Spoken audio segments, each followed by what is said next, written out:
देखिए, ये मैंने कुछ सिंबल्स लिखे हैं। सिंबल्स यानी निशानियां, यानी जिन लफ्जों की आखिर में ये निशानियां होंगी, समझो वो नाउन्स हैं। ठीक है, जैसे कि जिस लफ्ज के आखिर में शन होगा, TION, शन, तो समझ जाओ वो क्या है, नाउन है। जैसे कि एप्लीकेशन, कनेक्शन, एक्टिवेशन। बिस्मिल्लाहिर्रहमानिर्रहीम। लेसन नंबर 2 के साथ मैं हूं आपका अपना डियर सर आसिफ। आज मैं आपको सिखाऊंगा नाउन, और नाउन को आप बिल्कुल ही आसान तरीके से सीखेंगे। लेकिन इससे पहले एक दो बातें। पहली बात तो ये कि आप दुनिया में से कहीं से भी हैं, दुनिया से आप कहीं से भी हैं, चाहे पाकिस्तान से या पाकिस्तान से बाहर।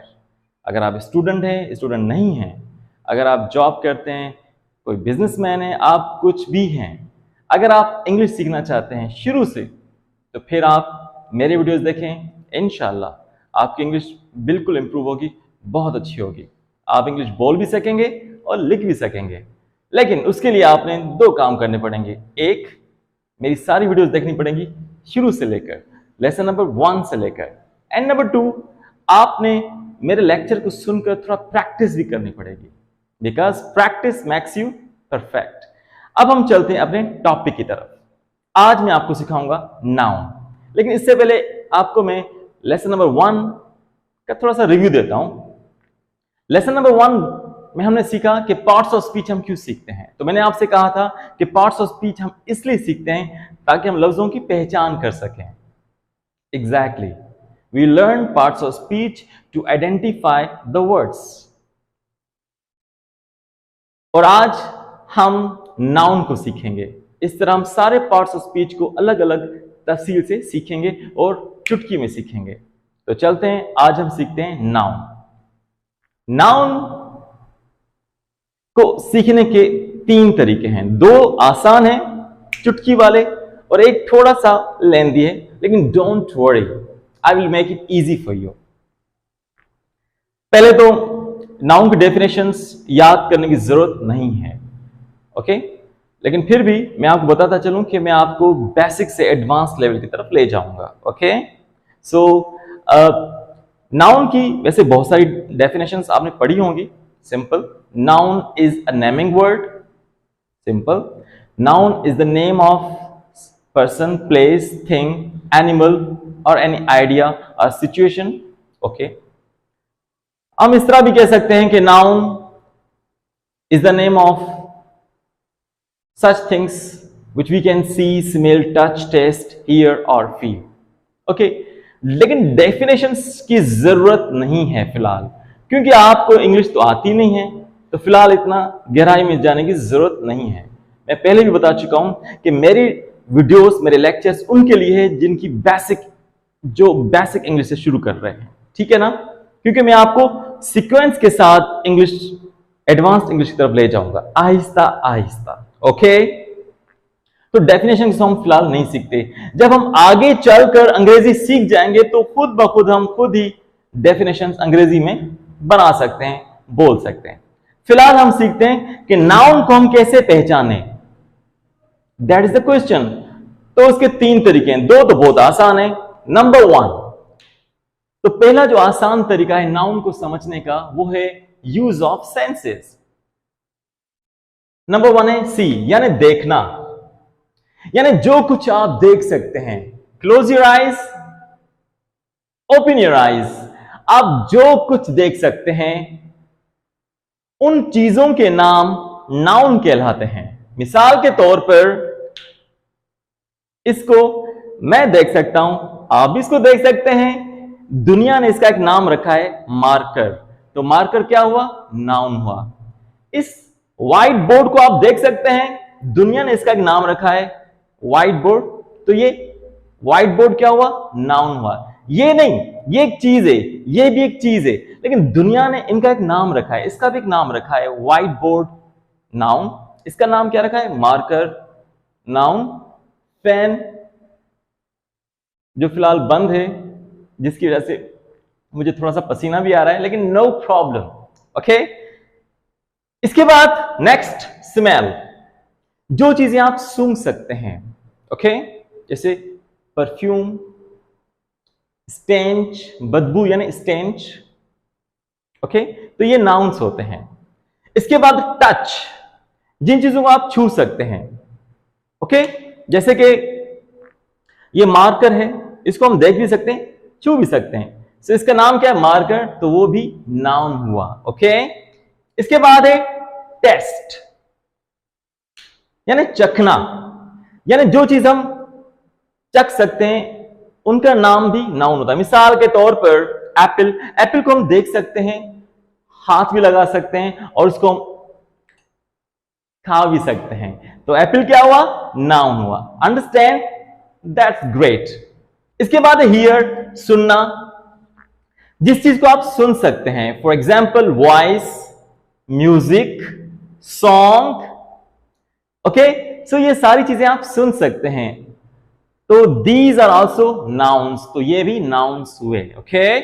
इसके बाद है फील, कुछ चीजें हम देख नहीं सकते बट उनको महसूस कर सकते हैं, we can feel them, okay, तो वो भी नाउन होते हैं। मिसाल के तौर पर ट्रूथ, सच हम महसूस करते हैं, विंड, हवा हमें लगती है, हम महसूस करते हैं, हैप्पीनेस हम देखते हैं लेकिन छू नहीं सकते बट उसको फील करते हैं, सैडनेस, गम।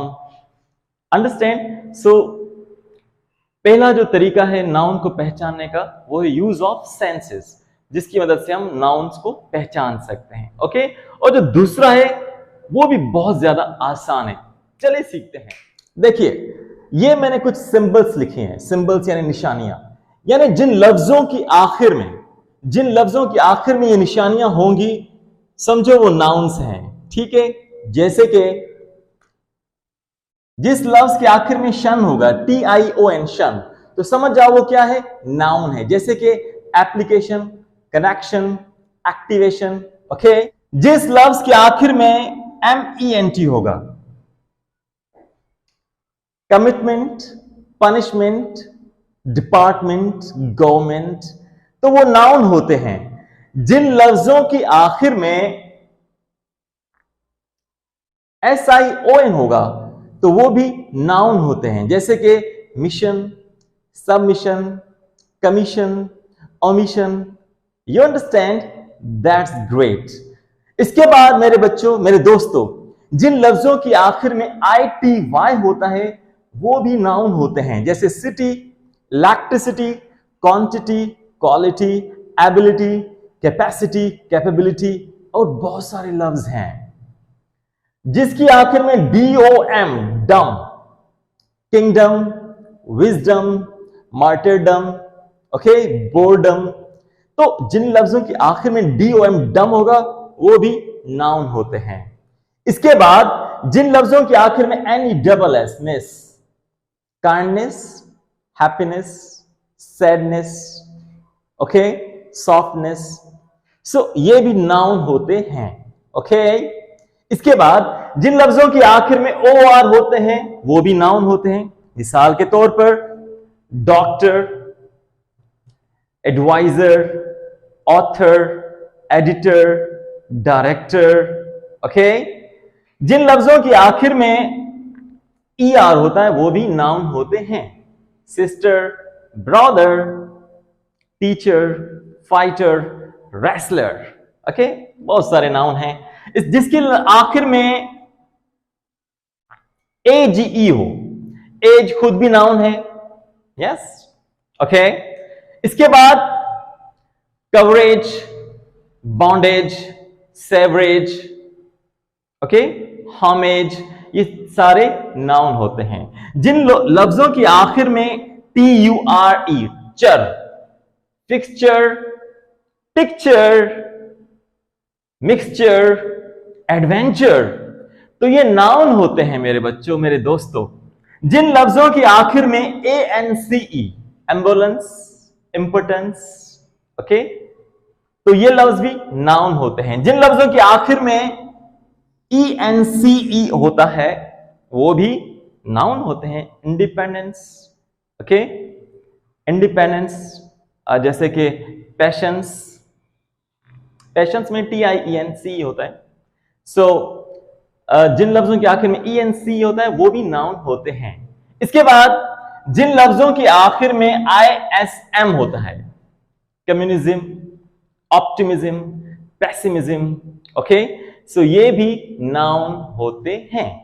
जिन लफ्जों के आखिर में IST, communist, okay, activist, extremist, जिन लफ्जों के आखिर में IST होता है वो भी नाउन होते हैं। जिन लफ्जों के आखिर में LOGY, biology, psychology, okay, ideology, तो ये भी क्या होते हैं? नाउन होते हैं। और जिन लफ्जों के आखिर में TORY, फैक्ट्री, इंडस्ट्री, तो ये क्या होते हैं?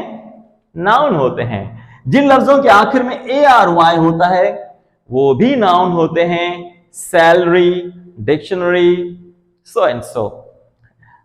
इसके बाद जिन लफ्जों के आखिर में THO, वो भी क्या होते हैं? नाउन होते हैं, health, wealth, truth, path. Are you getting it? Exactly. मुझे उम्मीद है कि आप समझ रहे हैं। एक और चीज मैं आपको बताता चलूं, अंग्रेजी में कुछ चीजें मैं आपको अभी सिखाऊंगा, कुछ चीजें और भी होंगी जो मैं आगे चलकर सिखाऊंगा, क्योंकि आप बेसिक लर्नर्स हैं। अगर वो चीज अभी टच करूंगा तो थोड़ा सा आप कंफ्यूज होंगे, तो कुछ चीजें मैं कहीं कहीं पर छोड़ूंगा और आगे चलकर इन कमिंग लेक्चर्स में उनको ऐड करूंगा, फिर आप अच्छे से चीजों को कनेक्ट करके सीख पाएंगे, समझ सकेंगे। लेकिन एक और चीज, अंग्रेजी में जहां रूल्स होते हैं तो कभी कभी रूल्स टूट भी जाते हैं, जिसको हम कहते हैं देयर आर एक्सेप्शंस। जब रूल्स टूट जाते हैं तो हम कहते हैं देयर आर एक्सेप्शंस। क्या कहते हैं हम कहते हैं देयर आर एक्सेप्शंस। यानी मैंने तो आपसे कहा, सरासिफ ने आपको कहा, डियर सरासिफ ने आपसे कहा कि जिन लफ्जों के आखिर में ये सिंबल्स होती हैं वो नाउन्स होते हैं, बट देयर आर एक्सेप्शंस। लेकिन कभी कभी रूल्स टूट जाते हैं मेरे दोस्तों, मेरे बच्चों। किस तरह? इस तरह कुछ लफ्ज ऐसे होते हैं जिनके आखिर में TION होता है, वो नाउन नहीं होते। 98% वो नाउन नहीं होते हैं, लेकिन कुछ चंद वर्ड्स ऐसे होते हैं, अल्फाज, जिनके आखिर में TION होगा लेकिन वो नाउन नहीं होंगे। मिसाल के तौर सैंक्शन यानी मंजूर करना, ओके। और बहरहाल कहने का मकसद यह है कि देयर आर एक्सेप्शंस, कभी कभी रूल्स टूट जाते हैं। अब मैं आपको एक छोटा सा असाइनमेंट देता हूं। आपने क्या करना है? आपने अपनी बुक खोलनी है और चेक करें कि जिन जिन लफ्जों के आखिर में ये सिंबल्स हैं क्या वो वाकई नाउन है। अच्छा, सरासिफ ने तो कहा था नाउन है, तो कंफर्म कैसे करेंगे आप लोग? आप लोग डिक्शनरी खोलेंगे, उसके उस लफ्ज को, जिस लफ्ज के आखिर में ISM होगा उसको आप डिक्शनरी में चेक करेंगे तो वहां पे लिखा होगा, उसके नीचे या उसके साइड में लिखा होगा ये नाउन है। कोई वर्ड खोलेंगे ANC वाला तो उसके साथ आप देखेंगे डिक्शनरी में वो नाउन होगा। Are you understanding? I hope so. So आज के लिए इतना काफी है। आई नो लेक्चर थोड़ा लंबा हो गया है, लेकिन नो प्रॉब्लम। अब जो नंबर 3 है यूज नाउन को पहचानने का, वो है काइंड्स ऑफ नाउन। वैसे तो आम स्कूल में 5 किस्म पढ़ाए जाते हैं, लेकिन मैं आपको पढ़ाऊंगा 10 से 15 किस्म सिखाऊंगा, वो भी आप चुटकी में सीख जाएंगे। ठीक है, तो लेसन 3 में मिलते हैं जिसमें हम सीखेंगे नाउन के काइंड्स। ओके, तब तक अपना ख्याल रखिएगा। और उससे पहले एक अच्छी बात, भाइयों को चाहिए कि अपनी सिस्टर से प्यार करें, उनकी इज्जत करें, और सिस्टर्स को चाहिए अपने भाइयों का ख्याल रखें, उनसे प्यार करें। छोटों को बड़ों की इज्जत करनी चाहिए और बड़ों को छोटों से प्यार करना चाहिए। अपना बहुत सारा ख्याल रखिएगा। मेरे चैनल को आप सब्सक्राइब करें, सपोर्ट करें, कमेंट करें, लाइक करें, शेयर करें। मिलते हैं नेक्स्ट लेसन नंबर 3 में। तब तक bye bye, tata, see you.